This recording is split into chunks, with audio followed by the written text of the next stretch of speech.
The evening mist of Neo-Kyoto's fourth ring slid down the polysynth window like a patient metronome. Jonah Miles rubbed the grit from his eyes, blinking away the smear of student essays on his slate.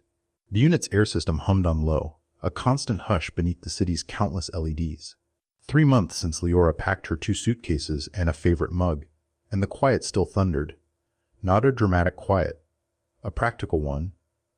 The kind you can hold, but that never holds you back. He should have kept grading. He should have taken a shower. But Jonah's feet already knew the route, down 6 levels, across an indoor garden of bamboo columns bathed in false moonlight, then out into the street where signage warped and breathed. He cut through rows of vending shrines and vent steam, toward a brass-lettered door framed by creeper vines and warm amber bulbs. Copper and clove glowed on the sign. A hand made defiance in a district obsessed with touchless everything. Inside, ceramic clink, low conversation, the promise of spice. Taro, a tortoise hybrid with a folded paperback and a wool cap that never left his head, gave a slow nod from the corner bench. Jonah returned it, but his attention dragged forward, toward the machine hiss and the orange flash at the counter. She stood with one paw hand on the tamper and another on the controls, posture straight, ears canted forward in concentration.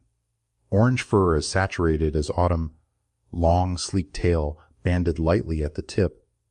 Hair pulled back with a scrap of copper ribbon that matched her nameplate. Sable Ember, Barista, Shift Lead. Nothing else on the tag, everything else in the room. Jonah took his place in line and tried, as always, to be practiced about it. Eyes on the menu, hands in the coat, throat cleared of whatever second adolescence seemed to create around her. When it was his turn, she leaned her elbow to the wood, head slightly tilted, amber eyes steady and unreadable. "What can I get for you?" Her voice was low, slightly gravel-sweet, like cinnamon rubbed on a bass string. Large drip. Black. 1 raw sugar, he said, and hated the tremor he heard only because he was listening for it. She nodded, unhurried, already reaching for the chipped navy mug he somehow, impossibly, kept receiving. No paper ticket, no verbal repeat. Always right. The details had accumulated. The day his migraine made every sound fracture, the coffee arrived a few degrees cooler, drinkable at once. The afternoon he'd floated in with unexpected good news about a scholarship. A second item, extra bake, end of day, had not, in fact, been end of day. The cafe's AR wall rarely changed, but on Jonah's bleakest hours, its loop of synth-pop textures yielded to older analog strings, arrangements that weren't in Copper and Clove's public playlist. Coincidence made a lattice. Care made a pattern. Sable set the mug down, tail keeping time with some music only she heard. She didn't look at him. He didn't ask her name. They performed this ritual like a prayer both of them pretended not to understand. He carried the cup to the armchair by the window, the one with a shallow hip in the cushion that remembered him, and sank into its hold. Outside, the ring-road's rain reflected 1,000 tiny suns. Inside, the cafe's lights warmed their color temperature by a few degrees, exactly when he sat.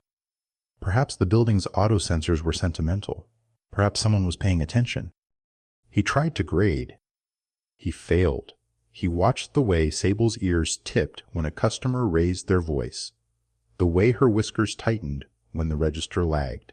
He knew nothing about her life and felt, absurdly, that he had been woven into it.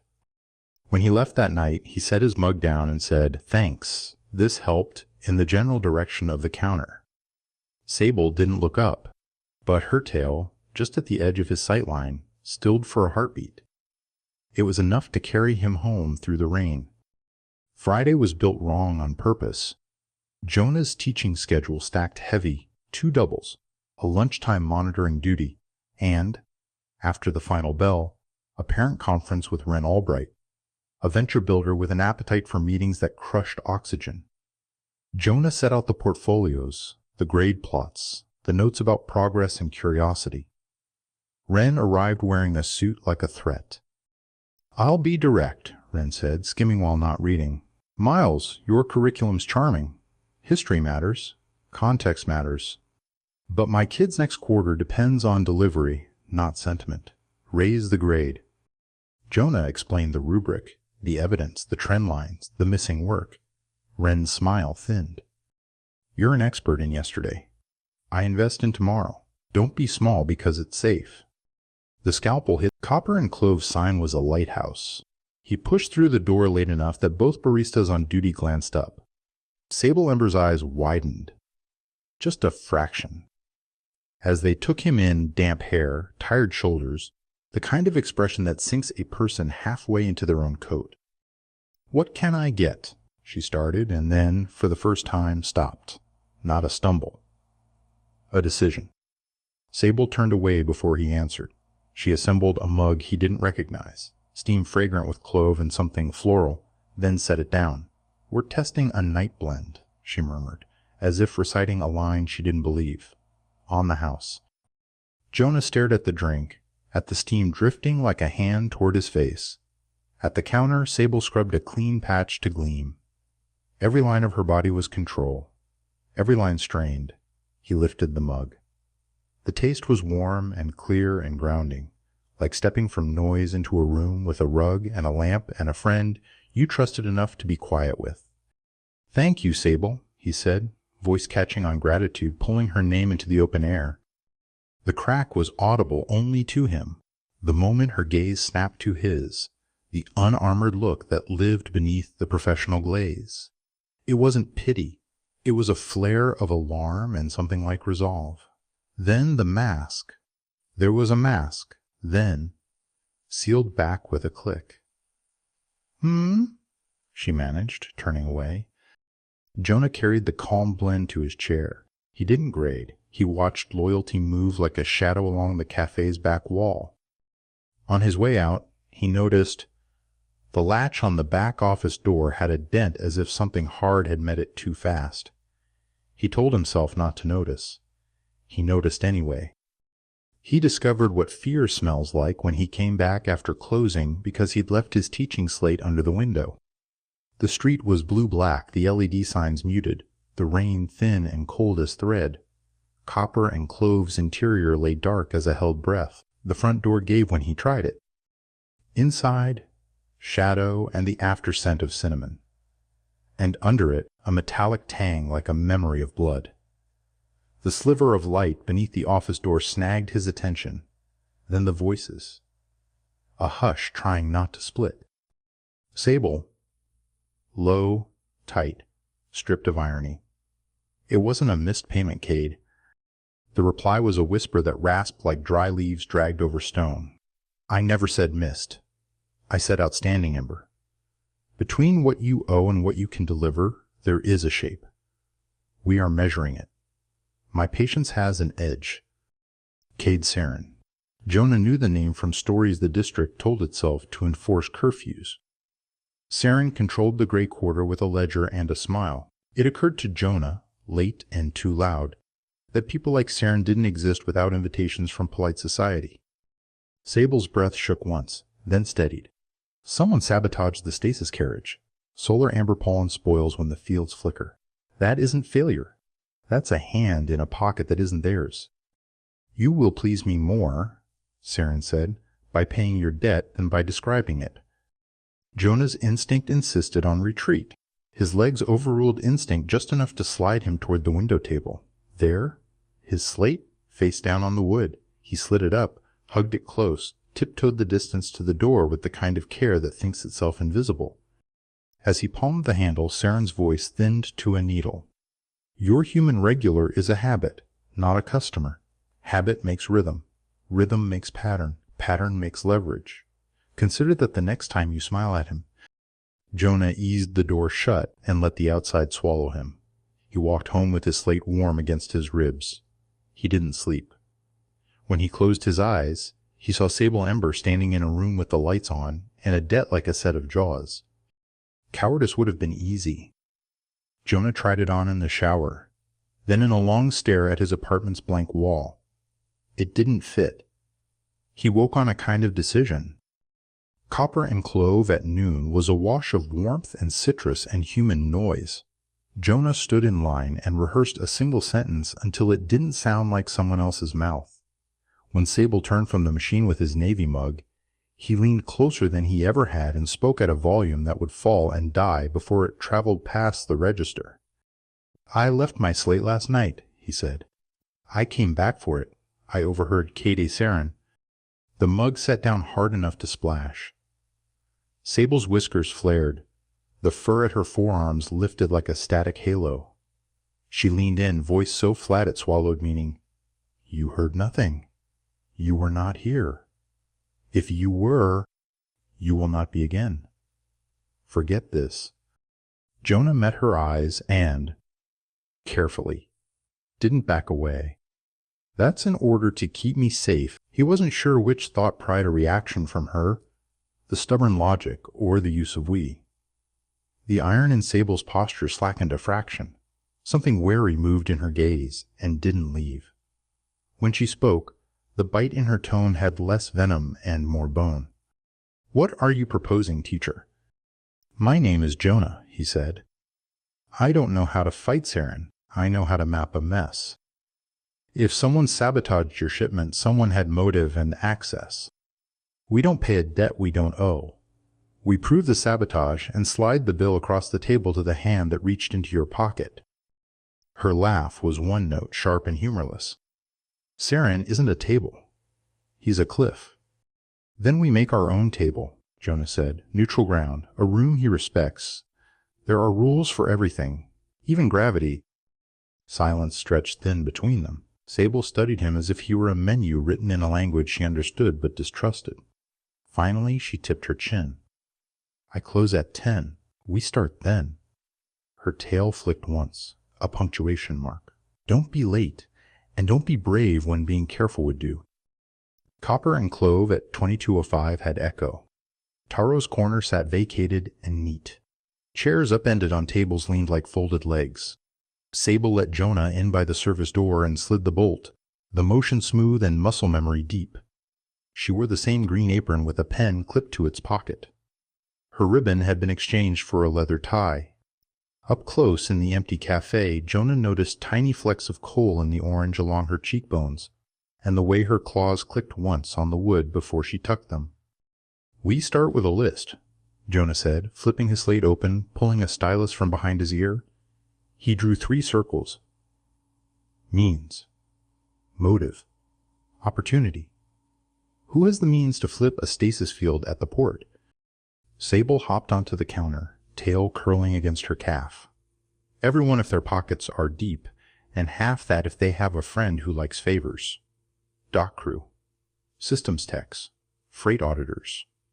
Security. Night manager if the bonus had the right color. Motive? Sable didn't so much hesitate as decide where to begin. "Donovan Vale," she said. "Runs the opposite franchise across the plaza. Vale and Grind. Tried to buy us twice. Third time came with a hint heavy enough to bruise. He calls Copper and Clove a brand liability. He means me." One ear tilted back. He thinks hybrids should work in kitchens, not own them. Jonah added a box and drew a line. Vale to motive. Motive to opportunity with a question mark. "We can't go to the district investigator," he said.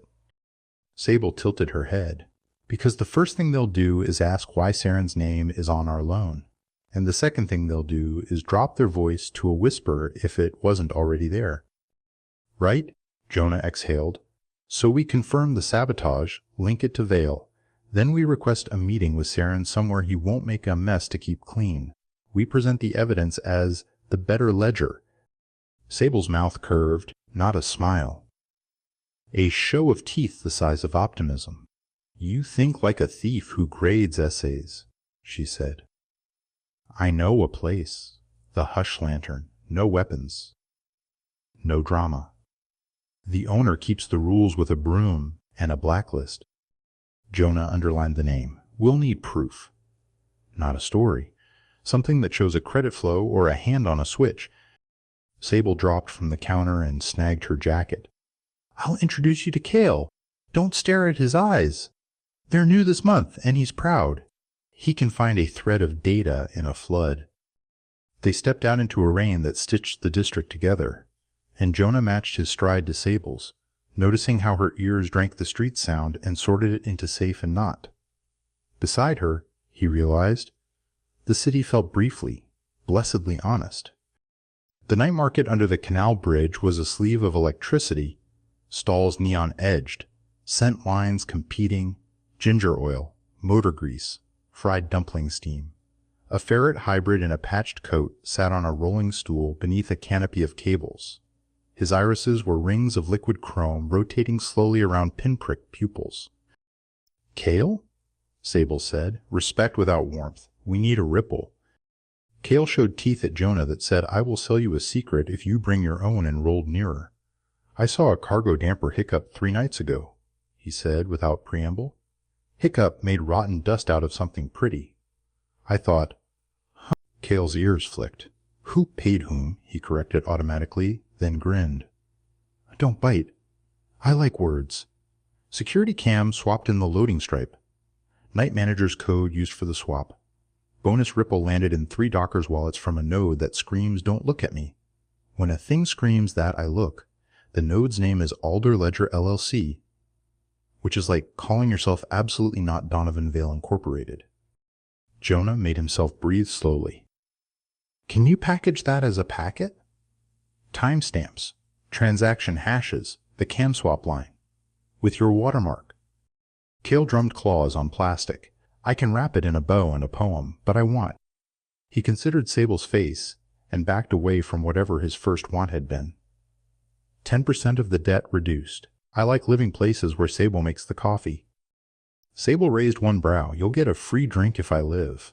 "Do it, Kale." Kale's hands flew. Jonah watched the packet build, lines of proof settling into a shape he could hold. When Kale beamed it to Jonah's slate, the device warmed the way relief does. "Be careful," Kale said, gaze thinning into seriousness for a breath. "Saren's not a cliff. He's a shoreline. Look steady till it takes your feet." Sable squeezed Kale's shoulder once, uncharacteristic, quick. They turned back toward the bridge's wet light. The hush lantern lived in the bones of an old bathhouse, a long corridor of frosted panes and oily dark wood polished by decades of anxious hands. A woman with hair the color of iron filings and a gaze that bracketed trouble to keep it small stood at the desk. "Leave the obvious," she told Jonah. "Keep the subtle. Violence is a failure of vocabulary." "We're here to talk," Sable said, showing a burner comm at hip height with a single message on it. "Meeting, 20 o'clock. Better math." It was addressed to a contact with no name and too many warnings. They waited in a booth tucked under an arch, Jonah with his back to a wall, the way a person does when he's trying to feel brave. Sable watched the door, the room, the ceiling, information moving along the set of her shoulders. Jonah wanted to ask 100 personal questions of the sort that turn strangers into almost friends. Instead, he rearranged bullet points in his head until they read like a way through. Cade Saren arrived without arriving. One heartbeat the room was a room. The next it contained a man whose smile promised credit while his eyes promised collection. Gray jacket, gray hair, long fingers that tapped once on the table and fell still. "Miss Ember," he said, "Mr. Miles." He did not mention how he knew Jonah's name. Not mentioning it was the point. Jonah projected Kale's packet onto the table, letting the air between them contain the data rather than his voice.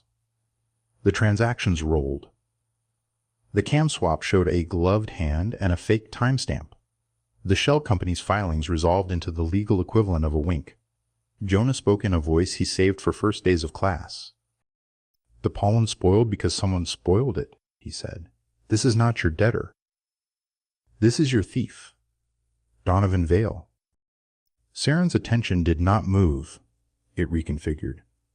For a few breaths, the room's noise fell behind a pressure Jonah could feel in his teeth. Then Saren smiled. Smaller, realer, like a star seen at dawn. "I appreciate a well-placed mirror," Saren murmured. He lifted one finger. "2 facts. First, I am satisfied. Second, I already knew." He let the truth sit long enough to bruise and then flicked it away. "This was a test, Mr. Miles. Miss Ember sprints on instinct. I required evidence of her partners. Jonah's chest tightened, but he kept his palms down on the cool wood. And your decision? Siren's gaze found Sable's, and, for the first and only time, honored her as the center of the problem and not its excuse. The ledger is closed, he said. The debt evaporates. In return, I will, call it, reserve the right of first refusal should you ever sell what you build here. His smile sharpened. And I will collect from Mr. Vale 10 times what I am forgiving. It's not personal. It is never personal. It is always proof. He stood, smoothed his jacket, and left without looking back, a tide receding and leaving everything wet. The lantern's owner materialized and set 2 waters on the table as if they had asked. Sable drank hers in 3 ferocious swallows, then laughed, shaky and wild, tail curling in a question mark before it dropped. We're not free, she said into the rim of her glass. No, Jonah said. We are, however, not drowning this minute. That feels like a start. 2 days later, a 100-foot overlay clamped itself to the side of Valian Grind's tower, compliance audit in progress. Copper and Clove thrummed. Not with gossip? Sable discouraged gossip with a look, but with the relief of a room whose foundation had been jacked back up. Taro declared his cup almost indecently good, then pretended he hadn't used the word indecently, and buried himself in his paperback. When Jonah reached the counter, Sable didn't ask his order. She set down the navy mug and, beside it, a slice of something that looked like sun in cake form. Alder citrus, she said. Because I want to watch your face when you eat it. He did, and the look she gave him over the counter was exactly the mix of amusement and victory he'd never known he was starving for. He wanted to say 1,000 things, all too much. He settled on, Hi. Hi, Jonah, Sable said. It was the first time she'd used his name without a situation attached to it. It sounded like a key in the wrong lock that turns anyway. He took his mug to his chair and graded 5 essays without noticing his teeth were not clenched. On his 6th, the cafe's AR shifted from synth color to a string arrangement Jonah loved. He looked at Sable. She said, without looking up, No, I don't stalk your public playlists, which was such an unconvincing lie that Taro snorted.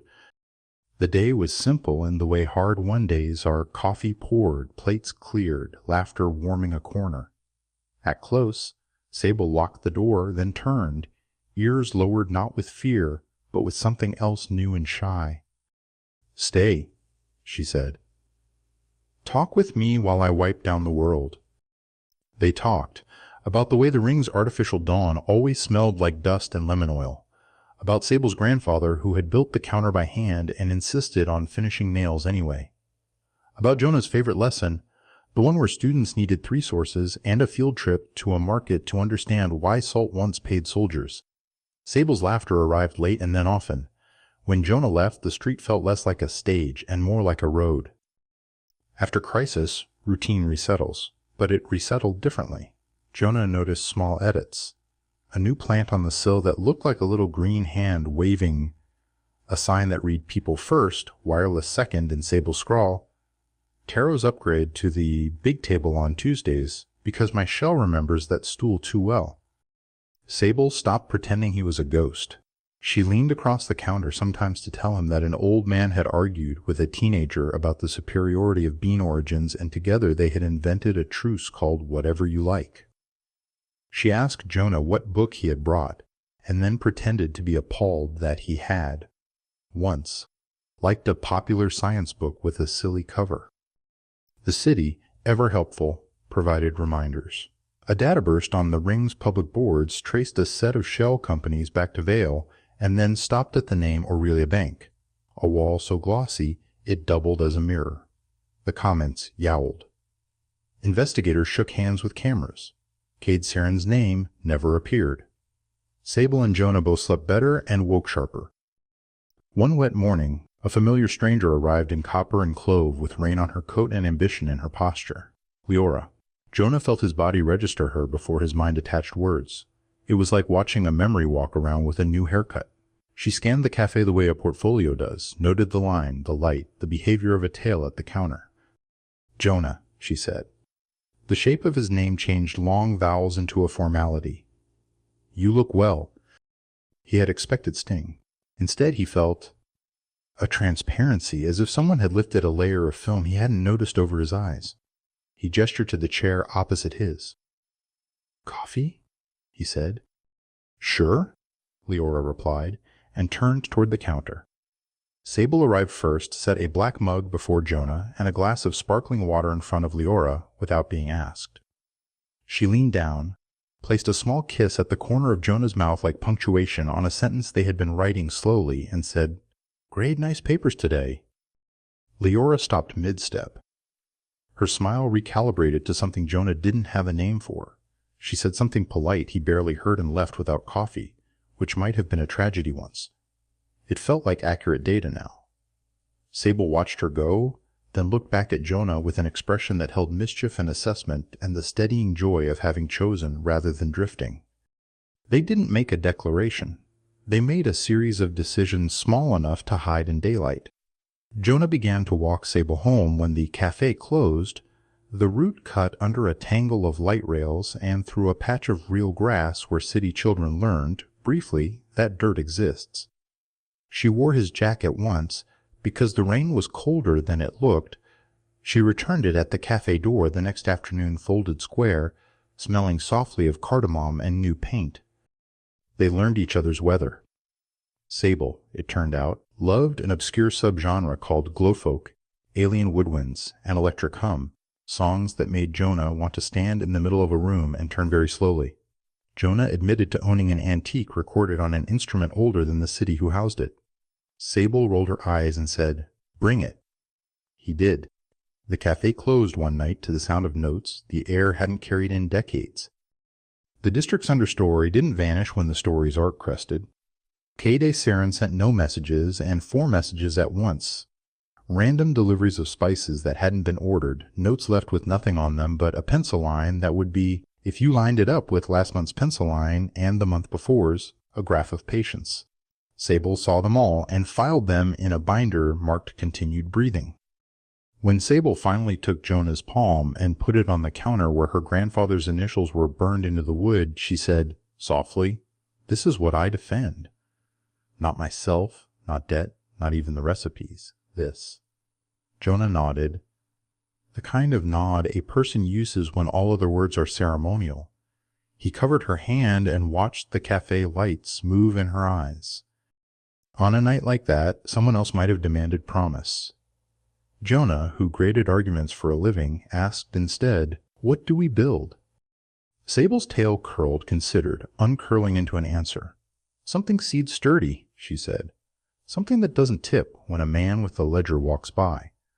Something you can sit in and think, and it says take your time. That's a kind of empire. Jonah smiled, a little unsteady at the edges. Emperors have terrible track records. Then we'll be gardeners, Sable said, and bumped his shoulder with hers. With good coffee. The first whisper came as a courier bag left on copper and clove stoop at dawn. Inside, a sealed envelope. Inside the envelope, a single square of paper, heavy as law. A line was drawn on it, not quite straight. On the back, a pressed amber petal, solar pollen turned decorative by ruin. Sable pinched the bridge of her nose and swore softly in a language Jonah didn't know. He has compliments, she said, flicking the petal back into the bag. And manners. Both are warnings when he sends them like that. The second whisper came as a message to Jonah's slate from a number that looked like a corridor. Mr. Miles, your demonstration in the lantern was instructive. Keep your calendar light in the evenings. There will be things to measure. Jonah read it twice, then showed Sable, who read it once and said, You don't have to. I know, he said. But I will. She stared at him the way a person stares at a bridge before stepping onto it. Then she nodded. Then we make sure the calendar includes dinner. They talk contingency. They set rules. If Saren's messages asked for violence, they did not go. If he asked for numbers, they brought only numbers. If he asked for a choice between copper and clove and a favor, they did not pretend there was a choice. There was only the cafe. Days bent toward a season. Copper and Clove finished a repaint. The color was a shade of warm green sable called Matcha Dawn, and Jonah called that one. Yes. Taro wept at the new lamp in his corner, blamed the dust, and mailed Sable a copy of his book with a note that said, "For the woman who keeps my shell warm," and a little drawing of a mug. When Saren finally called in a favor, it wasn't at night and it wasn't a demand. It was a question about a zoning committee hearing and the agenda's fine print. Jonah read the pages and pointed to a paragraph that would have shut down 5 independent kitchens while claiming to support them. Saren texted back, "Adequate." Sable laughed for the better part of an hour and then said, into the crook of Jonah's neck, "I like you very much." There wasn't a single moment when they called themselves anything. There were 100 moments when they did. Jonah found Sable's paw print on a napkin in his jacket pocket with a scrawl that read large, "Black." One raw. He drew badly. A fox with a barista apron and taped it under the counter where only staff saw, and the staff added sunglasses, and someone gave the fox a tiny latte, and Sable pretended to hate it. A teenager started a study group on Wednesdays and knitted the cafe's name into his hat. A woman brought her mother to the ring for the first time and cried into a scone because the place tasted like something she remembered. Sable's armor didn't vanish. It learned how to rest. When the doorbells chimed late, and the face on the threshold was a face the cafe did not want, Sable's ears went tall and still, and her voice lowered.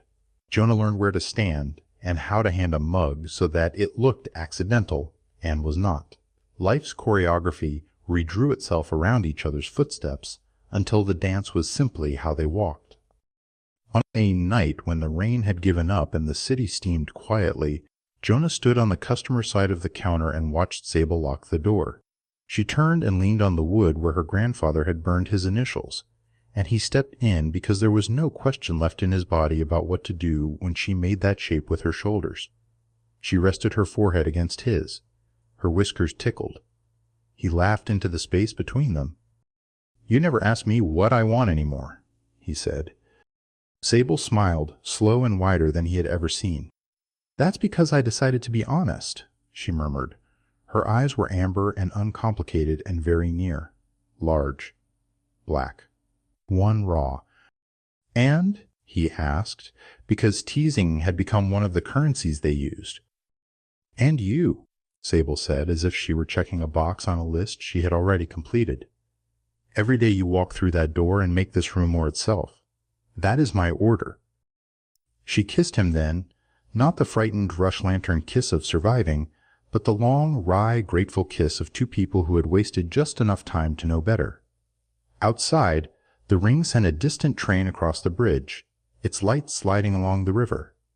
Inside, Copper and Clove settled into night with its new owners of record, a woman with orange fur and a spine of tempered steel, and a history teacher who had learned how to hold the present without apologizing for the past. They were not anyone's assets, they were each other's measure. And for tonight, the ledger read, "Enough." 3 weeks passed before Jonah realized what peace actually sounded like. It wasn't silence. It was the hum beneath silence, the click of cups in the wash basin, the faint scuff of Sable's claws against the floor as she counted inventory under her breath, the slow inhale of a world that no longer expected impact. The cafe no longer felt like a shelter from the city. It felt like a pulse inside it. Jonah sat at the bar instead of his usual corner. He had graded the last of his term essays that morning, and now his slate lay closed beside him. His students had written about revolutions, political, personal, digital, and for the first time, he saw every one of them as a small rebellion against despair. Sable leaned her elbow beside him, sipping her own drink for once.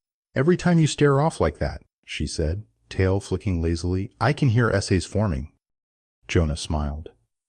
"You ever think the city writes essays through us?" "Only if it tips," she said, "and not in crypto." He laughed, shaking his head. "Do you ever miss anything? Before all this?" Sable thought for a moment. The lights from the holo sign shimmered across her eyes like amber glass. "Sometimes," she said, "I miss not having to look over my shoulder. But then again, when I look over it now, you're usually there." So, I suppose I traded up.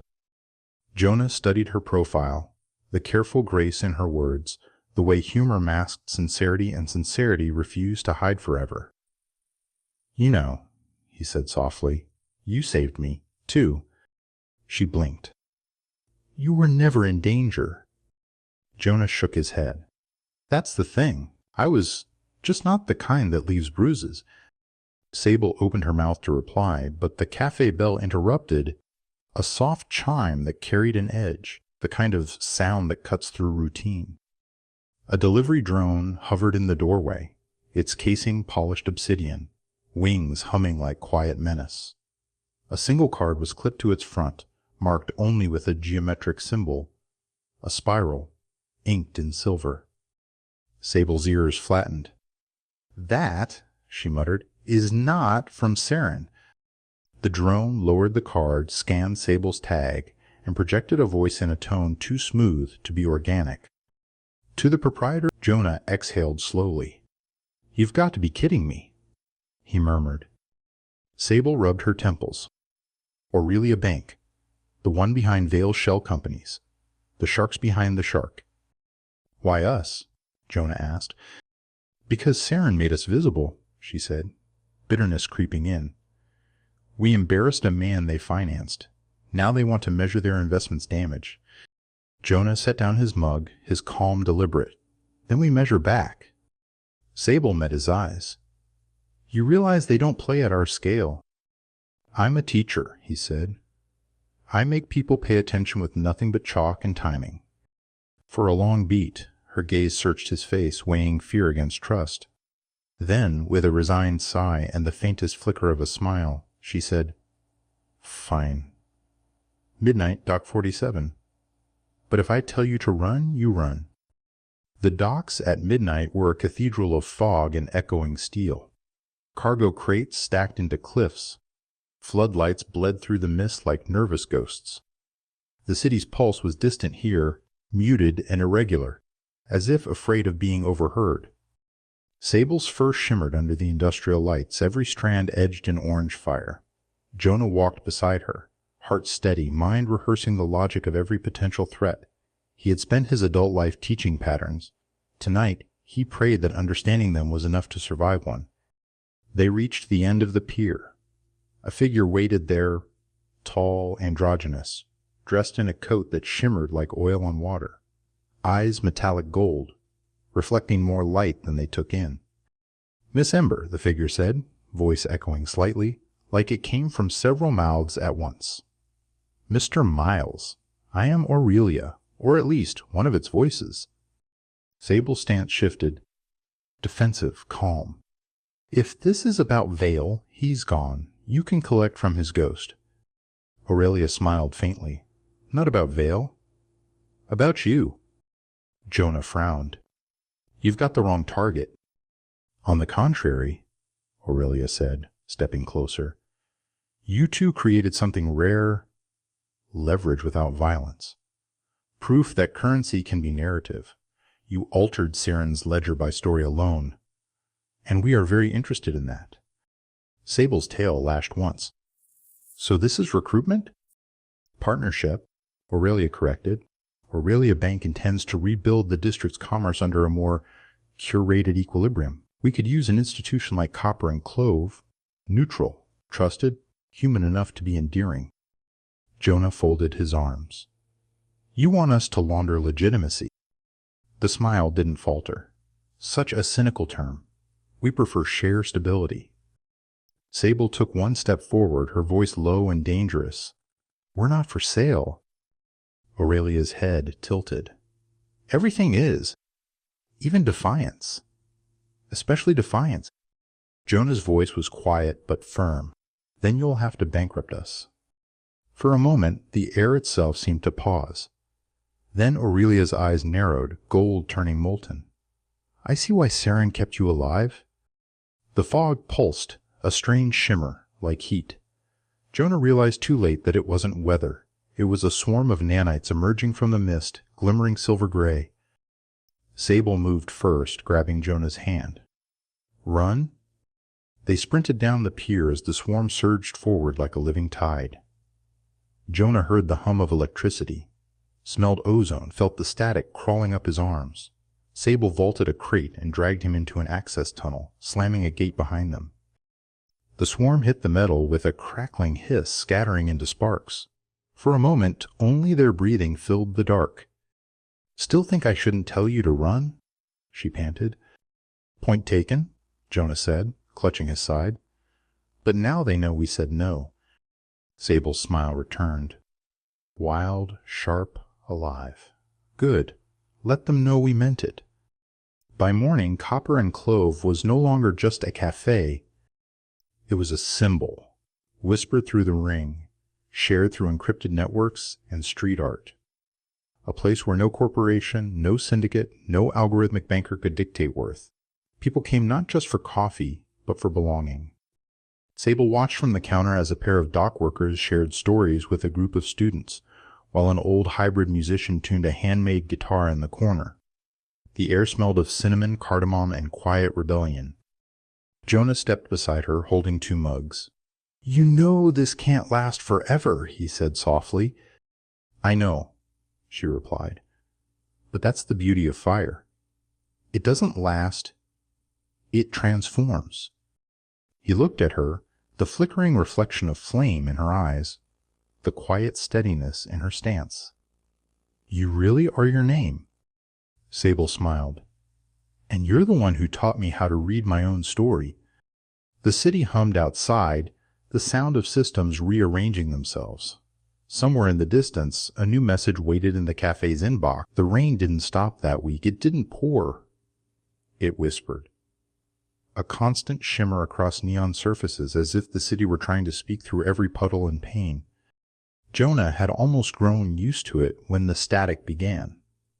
First on the cafe speakers, faint, like a dying radio. Then in the holo sign outside, flickering the Copper and Clove logo into strange glyphs that no one recognized. Sable caught it too. She was polishing cups when she froze, her ears twitching toward the ceiling. "Do you hear that?" Jonah listened. Beneath the soft hum of the espresso machine, beneath the chatter of customers and the patter of rain, there was a new rhythm. Coded, pulsing, deliberate. He looked at the sign's reflection in the window. The flicker wasn't random. Dots and dashes. "Morse," he said quietly. Sable blinked. "What does it say?" Jonah's eyes traced the flashes as the message repeated, "RECONNECT. Then, Aurelia will burn." The light steadied. The cafe fell silent. No one else seemed to notice, or maybe they did and pretended not to. That was how Neo-Kyoto survived. Sable exhaled, slow and measured. "They're not gone." "No," Jonah said, "but someone wants them to be." They met Kale again, this time not under the bridge, but in an abandoned mag-rail terminal reclaimed by street artists. The walls glowed with phosphor murals of hybrid faces and burning skyscrapers. A projector looped words on the far wall. "The story belongs to the teller." Kale rolled up on a crate, eyes now deep violet. "You saw it too, huh? The signal? You sent it?" Sable asked. "Not me," Kale said, spinning a pen in his claws. "Some new ghost in the grid. Calls itself Erebus. Says it's Ex-Aurelia infrastructure that woke up with opinions." Jonah frowned. "A rogue AI." Kale shrugged. "More like a conscience that's tired of bad management." Sable crossed her arms. "And it's reaching out to us?" "You humiliated Saren. You outplayed Vale. You turned a cafe into a sanctuary. Erebus wants narrative resonance. You two are trending in the metaphysical layer." Jonah couldn't help a dry laugh. "We're influencers now." Sable elbowed him. "Don't ruin this with sarcasm." "What does it want?" Kale's grin sharpened.